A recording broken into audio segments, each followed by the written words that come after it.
In the 1920s, California's oil boom was creating millionaires overnight. But behind the riches lay deception, or at least that's what William Redfield believed.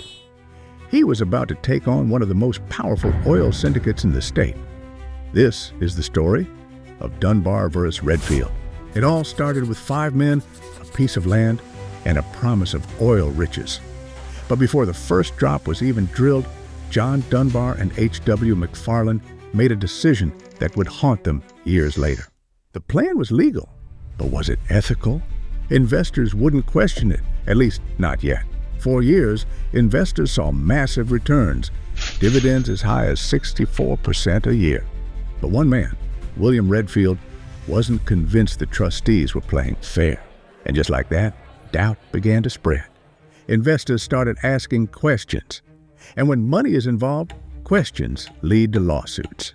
Redfield took the fight to court, accusing Dunbar and the trustees of pocketing profits meant for investors. The courtroom was split. Were these men con artists or just savvy businessmen? Behind closed doors, Dunbar's attorneys knew this case wasn't just about legality. It was about perception. A decision had to be made: fight in court or cut a deal.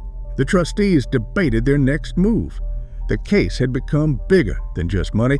It was now about trust itself. In the end, they decided to fight.